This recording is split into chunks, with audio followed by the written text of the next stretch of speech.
Bismillahirrahmanirrahim. Assalamualaikum warahmatullahi wabarakatuh. Alhamdulillah, salatu wassalamu ala rasulillah sayyidina maulana Muhammad ibn Abdullah wa ala alihi wa sahbihi wa man walah wa la hawla wa la quwata illa billah. Rabbi syrah li sadri wa yassir li amri wa hlul 'uqdatam min lisani yafqahu qawli, amma ba'd. Kita lanjutkan fikih tradisionalis, jawaban berbagai persoalan keagamaan sehari-hari, karya Kiai Haji Muhyiddin Abdus Somad. Dumugi bab sholat, halaman 90 nomor 3. Membaca tasbih dan tahmid ketika rukuk dan sujud. Nggih. Wonten setunggalipun pertanyaan. Ketika melakukan rukuk dan sujud, disunnahkan membaca tasbih, yaitu kalimat subhanallah. Hanya saja banyak orang yang menambah dengan tahmid, yaitu bacaan wa bihamdi, sehingga digabung menjadi subhanallah wa bihamdi.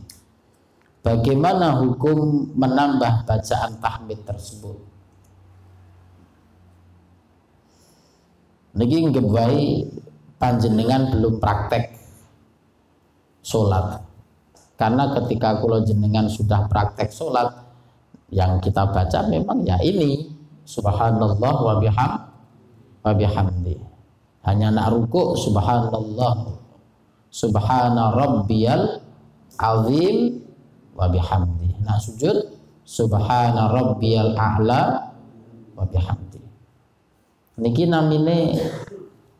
namine makanan siap saji. Bukan makanan cepat saji.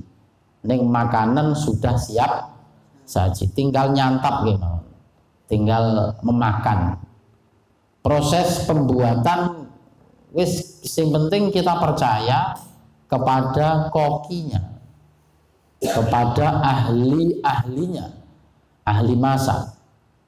Maka sering kita katakan ada seseorang itu ahli di dalam mengumpulkan bahan masakan, ning tidak bisa meracik makanan. Ada seseorang itu dia juga ahli di dalam mengumpulkan bahan-bahan makanan, sekaligus ahli di dalam meracik komposisi bumbu-bumbu di dalam satu jenis makanan. Contoh kayak Imam Bukhari. Imam Bukhari itu ahli di dalam apa? Ahli hadis. Yang pun ahli di dalam mengumpulkan bahan-bahan masakan. Ngoten nggih. Jadi bahannya ono lombok, gitu, wonten brambang, wonten bawang, wonten terasi, wonten garam. Itu ahli di dalam ngumpul kayak itu. Neng ketika ken ngeracik satu masakan, coba masakkan sayur asam bagaimana? Tidak bisa dia, atau bisa neng nggak ahli, gitu. Tapi ada seseorang itu ahli di dalam meracik, di dalam mengumpulkan bahan-bahan masakan, sekaligus ahli di dalam memasak. Nah itu yang terkenal itu banyak ahli di dalam mengumpulkan sekaligus ahli di dalam meracik, itu membuat resep makanan sekaligus masake, itu banyak. Dan yang paling masyhur, yang paling terkenal itu ada 4, yaitu Imam Hanafi, Imam Abu Hanifah, Imam Malik, Imam Syafi'i, kali Imam Ahmad bin Hanbal. Itu dia ahli. Maka kados Imam Bukhari itu beliau mengikuti racian resep makanannya Imam Syafi'i. Sehingga dikatakan Imam Bukhari yang ahli hadis itu bermadhab Syafi'i. Nah, ngerti nggih? Seorang yang hebat, contohnya kayak Imam Muslim, itu bermadhab Syafi'i. Apa ndak bisa meracik dia, Mbak? Oh, sakit. Ning tidak ahli. Ada yang lebih ahli. Nah, kita ini tinggal makan tinggal memakan makanan yang sudah siap. Wis dadi. Oh, nak rukuk doane ngene. Nak sujud doane ngene. Bacaane gini. Oh, ketika duduk di antara dua sujud doanya begini. Itu sudah jadi. Prosesnya kita tidak tahu, pasrah wae terhadap ulama yang ahli berijtihad.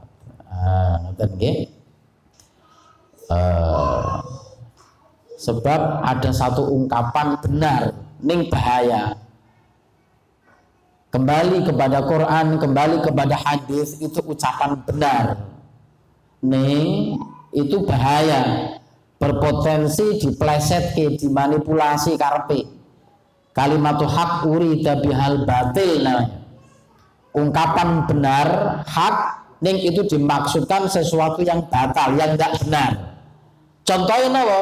Contohnya ketika kula jenengan melakukan satu ibadah, mengikuti madhab Syafi'i, mengikuti madhab Maliki, itu terus dianggap tidak ikut Quran, tidak dianggap tidak ikut hadis.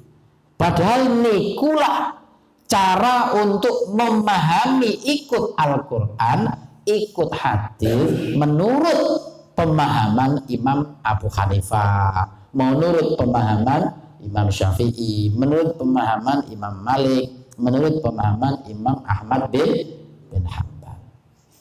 Maka niku dados bermadhab itu begitu.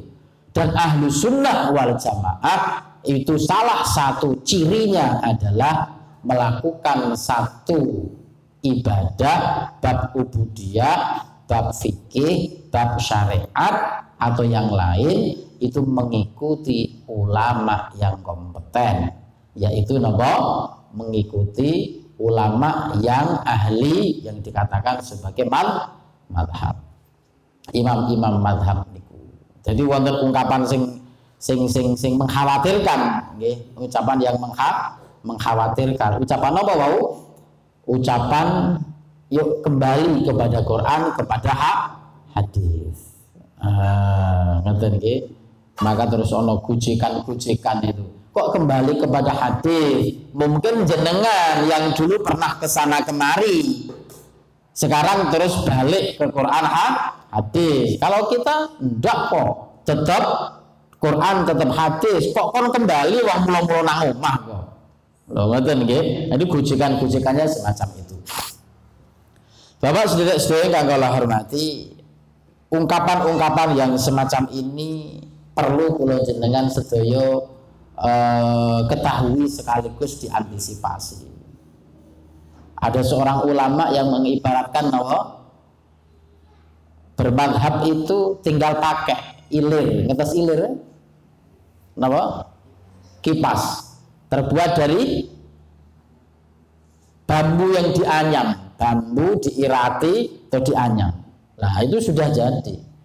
Ada seseorang yang terus, entah itu karena ketidaktahuannya atau karena sok dia, saya tidak mau pakai ilir ini, saya tidak mau pakai kipas ini.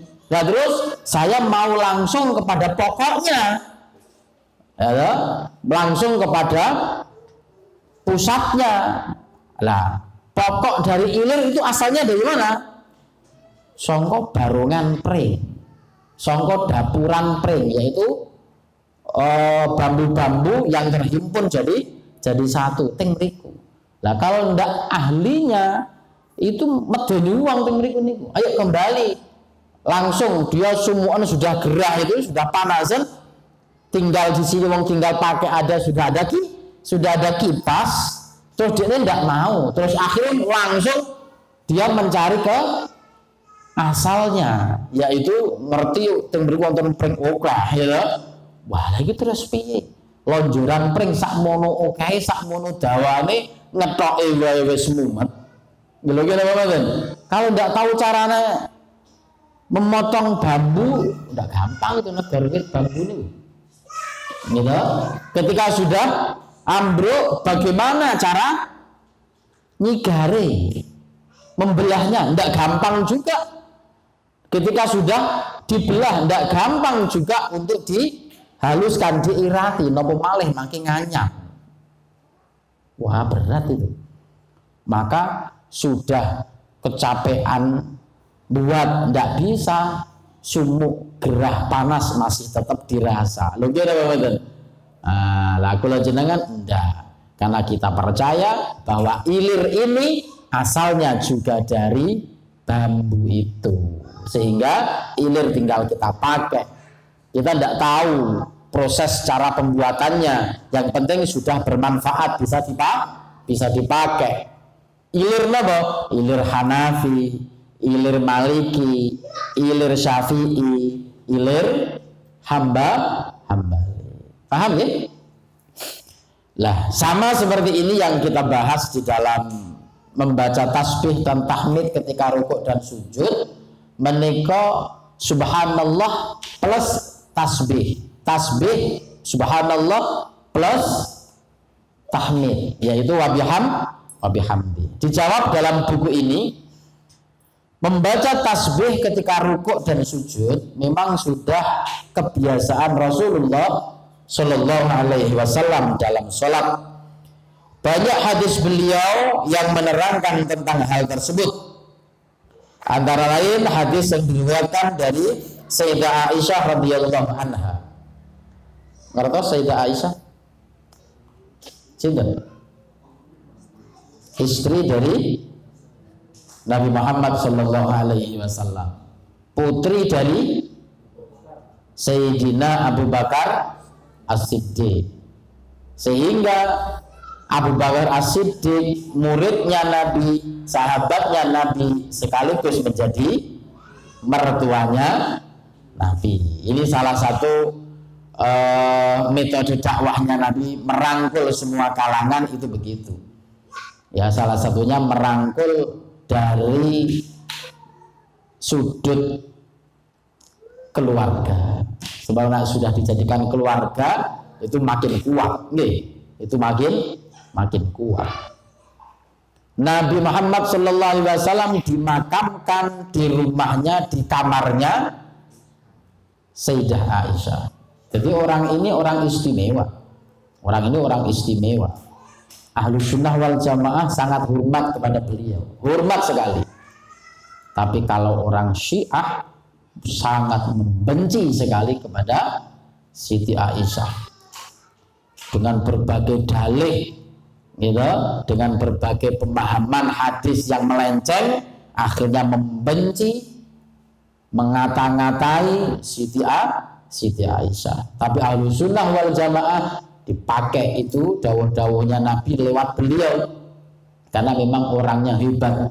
Selain orangnya hebat, orangnya bersih, karena dia termasuk ahlul bait dan disucikan oleh Nabi Muhammad, oleh Allah Subhanahu wa ta'ala. Innama yuridullahu ahlal bait, innama yuridullahu liyudhiba ankum rijsa ahlal bait, dan nggih, wa yutahhirakum tathira. Ini Siti Aisyah. Dari beliau begini, an Aisyah radhiyallahu anha qalat anna Rasulullah sallallahu alaihi wasallam kana yaqul fi ruku'i wa sujudi subuhun qudusun rabbul malaikati warruh. Hadis ini, keterangan ini terdapat dalam satu kitab namanya Musnad Ahmad bin Hanbal, halaman 24.877. Tebel mboten niku kitabe? 24.000. Halaman yang ke-24.000.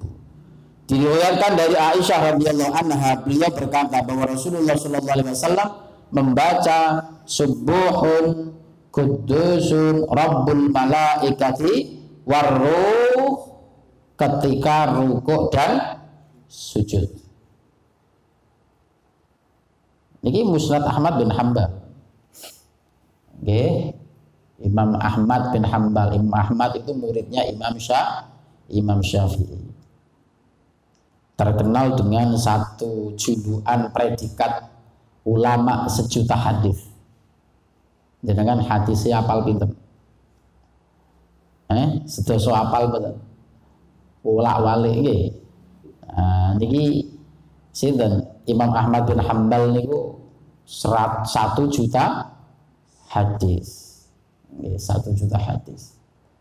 Beliau mengatakan seseorang boleh untuk berijtihad langsung dari Quran hadis kalau dia sudah hafal 700.000 hadis. Baru pantas dia untuk mengambil hukum langsung dari pokoknya. Dari Quran, dari hadis.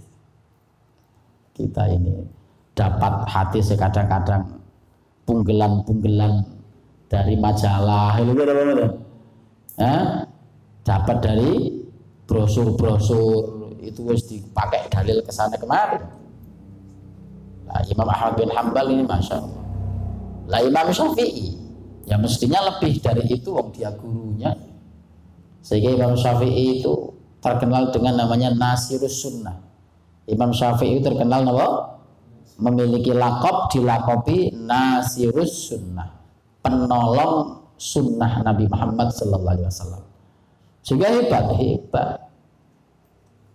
Ini Imam Syafi'i. Lah niki keterangan niki Imam Ahmad bin Hanbal, orang hebat. Pernah ada satu cerita Imam Ahmad bin Hanbal ini.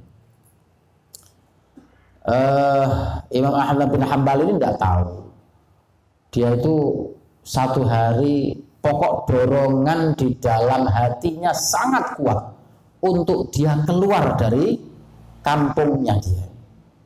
Akhirnya dia wis kayak nuruti bisikan batinnya itu, dia keluar. Wah, tidak tahu ini, pokoknya ini dorongan dari hatinya. Ini saya ini mau kemana? Ya sudah, pokoknya nuruti aja bisikan hatinya. Nah, terus akhirnya dia itu sholat. Setelah sholat ada satu masjid, dia berhenti terus sholat duhur di situ. Setelah sholat duhur, dia itu capek karena perjalanan jauh.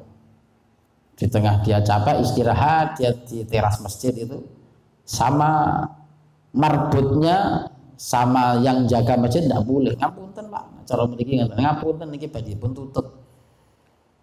Wah, akhirnya ya tidak bisa. Lah, tidak tahunya napa ada seseorang di seberang masjid itu, ada seorang laki-laki, dia itu sedang jualan buat roti gitu ya, buat roti. Tahu ada orang yang sepuh itu dan orang asing kayak diusir-usir itu dari masjid. Padahal ulama besar ini Imam Ahmad bin Hanbal. Terus didatangi, ngapunten Pak, monggo istirahat mawon tengen kula mawon. Istirahat jenengan sak cekape sak enake. Oh nggih matur nuwun ditekoki jenengan keng pundi kula dari sana. Lah terus napa? Wis pokoknya saya keluar di sini.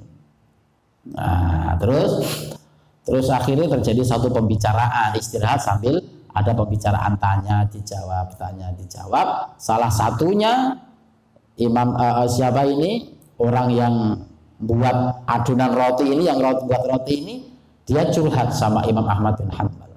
Nah punten Pak, kula niki semua yang saya minta telah dikasih sama Allah, semuanya. Lah masya Allah hebat menjenengan, semua yang jenengan inginkan dikasih sama Allah. Nggih. Lah terus jenengan dongane napa kok mandine ngoten? Hanya satu tok, istighfar. Doanya napa? Istighfar. Jadi yang diucapkan selalu istighfar, mengaku salah, mengaku dosa, terus mohon ampun kepada Allah. Astagfirullah. Pokoknya itu jadi senjata utama, pusokonya dia. Terus tapi saya ini hanya satu ini yang belum dikasih sama Allah. padahal saya tiap hari meminta dengan wasilah istighfar. Lah jenengan pengen napa jenengan yang belum dikabulkan oleh Allah? Katanya dia, saya ini pengen ketemu dengan ulama besar, yaitu Imam Ahmad bin Hanbal. Gitu.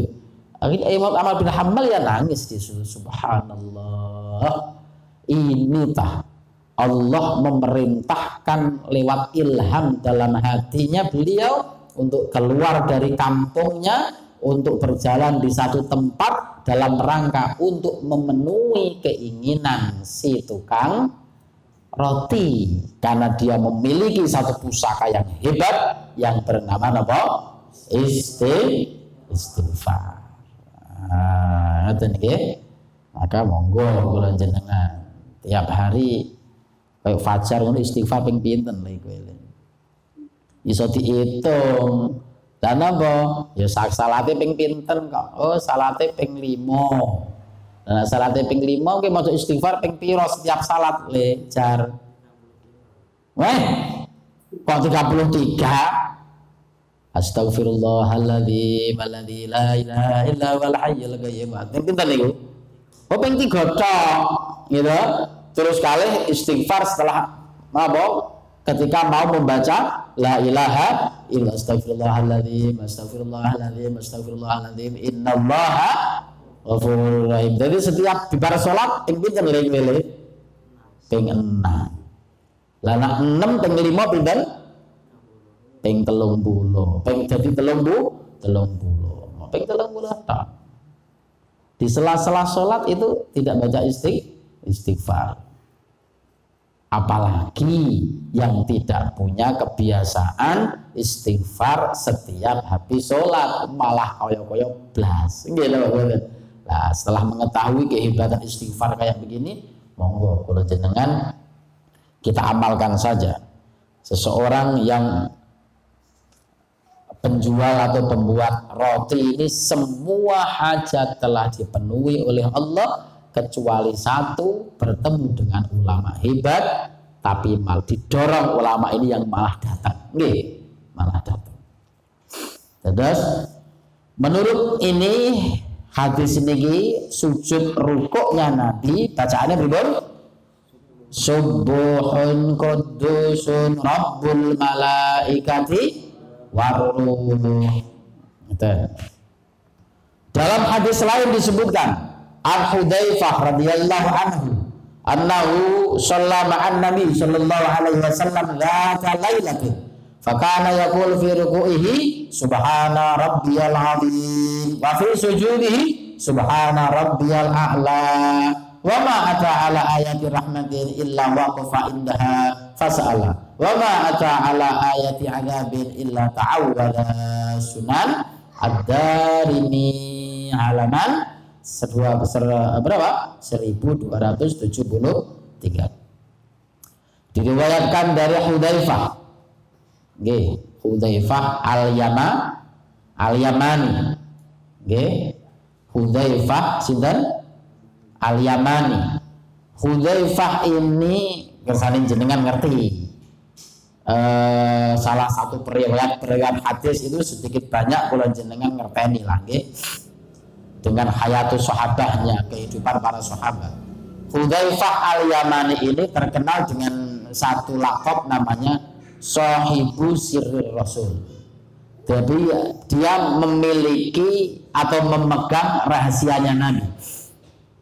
Jadi Nabi itu mengikuti Nabi itu memberikan satu sir kepada Hudzaifah Al-Yamani, bisa mengetahui kondisi hati seseorang. Jadi anak wonten sahabat atau tidak sahabat, seseorang yang meninggal di zamannya sahabat, itu Hudzaifah Al-Yamani ini ngerti dia ini munafik atau tidak, dia ini kafir atau tidak. Ini Hudzaifah tahu. Sehingga para pemuka-pemuka sahabat Abu Bakar, Umar itu kalau melihat sepeninggal Nabi, setelah Nabi sedo, itu kalau ada orang yang meninggal dunia tapi diragukan tentang keislamannya dia, baiknya Islamnya dia, maka dia mencari Sayyidina Hudzaifah al-Yamani. Masya Allah. Nggih. Nah, Hudzaifah mau mensalatkan, mereka baru mau mensalatkan. Kalau Hudzaifah tidak mensalatkan, semuanya tidak mau mensalatkan. Sebab apa? Sebab Hudzaifah mengetahui hati. Nah, ngeten iki aja ditiru. Nggih. Sebab niki ilmu apa khusus. Kalau dia itu tingkatannya Rasul, maka dia adalah Nabi dia. Gitu. Artinya ilmu wahyu untuk diri sendiri. Kayak Nabi Musa kok pengen belajar ilmunya Nabi Khadir, ya nggak bisa. Karena Nabi Musa itu ilmunya untuk diri dan orang lain kok. Sementara ilmunya Nabi Khadir untuk diri sendiri, maka tidak bisa dipelajari. Maka Khadir bukan Rasul, tapi Khadir adalah Nabi. Nak Musa selain Nabi juga Rasul. Diriwayatkan dari Hudzaifah radhiyallahu an, beliau berkata, aku pernah sholat bersama Nabi Sallallahu Alaihi Wasallam. Lalu beliau membaca Subhana Rabbiyal Azim dalam rukuknya, dan ketika sujud membaca Subhana Rabbiyal A'la. Dan setiap beliau membaca ayat rahmat, Nabi Sallallahu Alaihi Wasallam diam, lalu berdoa agar rahmat tersebut diberikan kepadanya. Sedangkan pada saat membaca ayat tentang siksa Allah Subhanahu wa taala atau azab, beliau selalu memohon perlindungan kepada Allah Subhanahu wa taala. Maka walaupun itu di dalam sholat, tapi kalau ayat yang dibaca itu menyangkut menyangkut satu azab, menyangkut satu rahmat, maka ya berhenti dan diikuti tuntunan Nabi. Kalau itu ayat rahmat, maka Nabi berhenti sebentar terus memohon tentang rahmat. Kalau itu ayatnya menerangkan tentang azab, berhenti sejenak memohon perlindungan dari azab.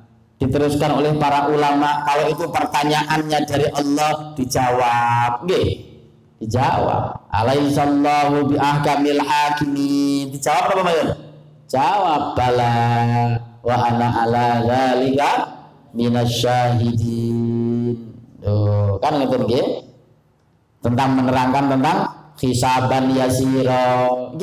Minta Allahumma inna nas'aluka hisaban yasira.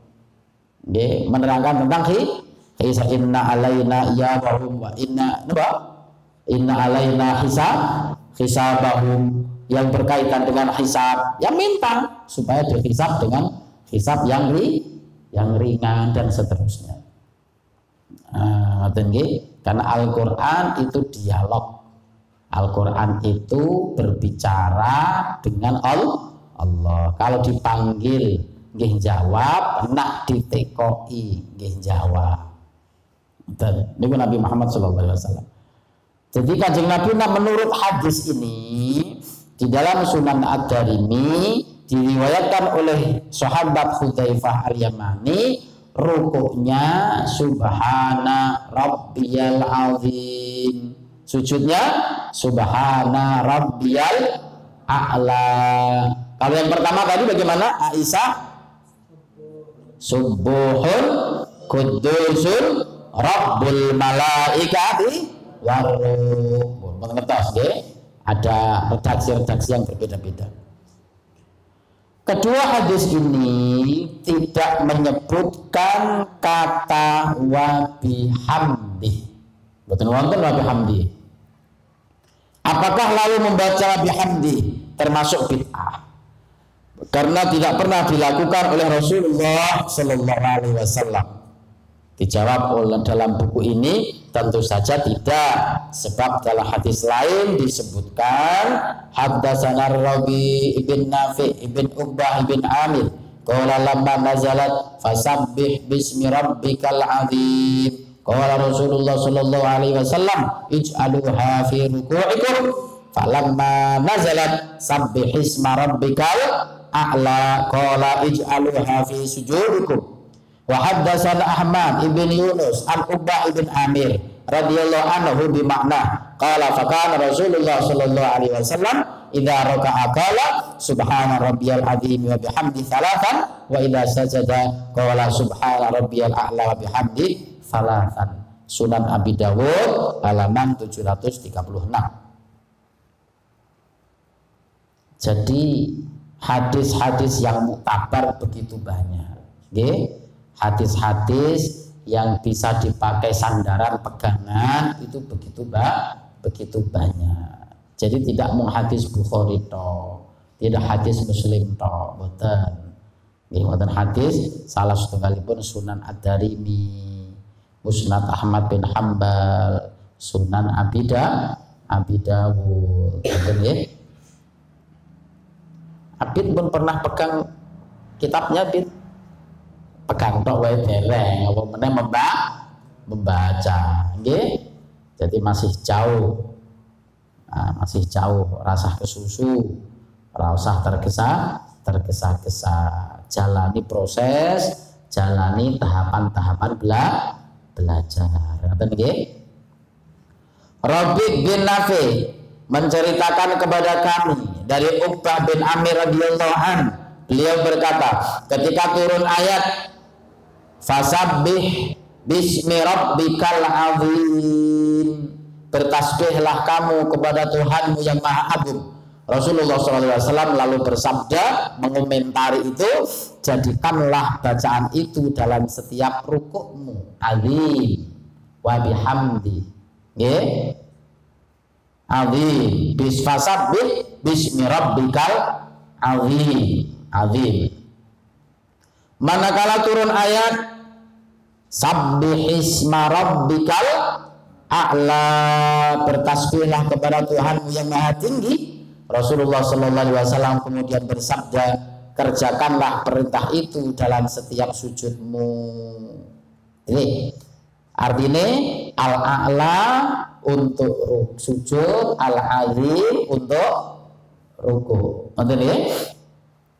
Ada riwayat lain bahwa Ahmad bin Yunus menceritakan kepada kami sebuah hadis yang diriwayatkan dari Uqbah bin Amir radhiyallahu anhu dengan kandungan yang sama. Beliau berkata bahwa Rasulullah SAW kalau ruku beliau mengucapkan subhana rabbiyal azimi wa bihamdi. Cetok.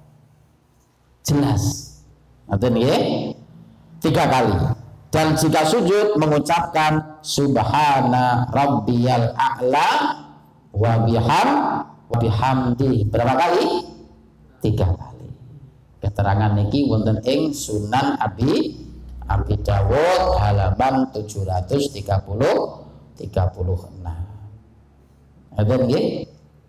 Terus yang kita lakukan, yang kita baca di dalam rukuk dan sujud itu sudah barang tentu melalui proses dari orang yang ahli di dalam berijtihad. Ngoten nggih, sebab sakniki ada saja orang yang neko-neko, hati neko-neko pripun, dia mendapatkan cuplian hadis. Wow, ndak bisa dalam Musnad Ahmad bin Hambal, mbok kuwi tok sing tinggal. Akhirnya subhana rabbiyal azim wa bihamdihi disalahke, subhana rabbiyal a'la wa bihamdihi juga disalahke. Sing bener mung sujud tok, subuhun qudusun rabbul malaikati waruh tok sing dibenerke. Atau yang lain sing bener mung subhana rabbiyal azim ketika sujud, subhana rabbiyal a'la ketika sujud. Sementara kalau ada wa bihamdihi disalahkan karena napa? Namung melihat dari satu hadis saja.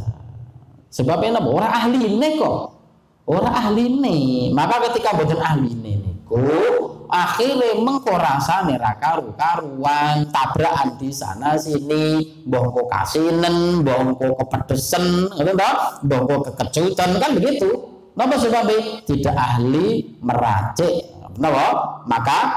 Makanan atau masakan. Nggih, lah kula jenengan iki pun pena wis tinggal makan gitu, tinggal dimakan wis jadi. Oh ini begini, oh ini begini, oh ini begini. Mung tidak ada salahnya kula jenengan mempelajari cara meraciknya. Itu mempelajari saja. Sebab itu sudah ada proses di dalam pembuatan itu. Namanya istimbat namanya, nggih. Pun niki riyin benjang kita lajengke ada beberapa sanggahan dari orang yang tidak setuju dengan rukuk sujud subhana rabbiyal azim wa bihamdi dan subhana rabbiyal a'la wa bihamdi. Di dalam kitab ini atau buku ini diterangkan bagaimana cara menjawab orang yang tidak setuju atau menyalahkan bacaan-bacaan yang kula jenengan sudah baca sekian lama ini. Mugi-mugi wonten manfaatipun, wonten barokah fid din wa dunya wal akhirah. Amin. Allahumma amin. Mohon maaf banyak kekurangan. Wallahu muwaffiq ila aqwamit thoriq. Wassalamualaikum warahmatullahi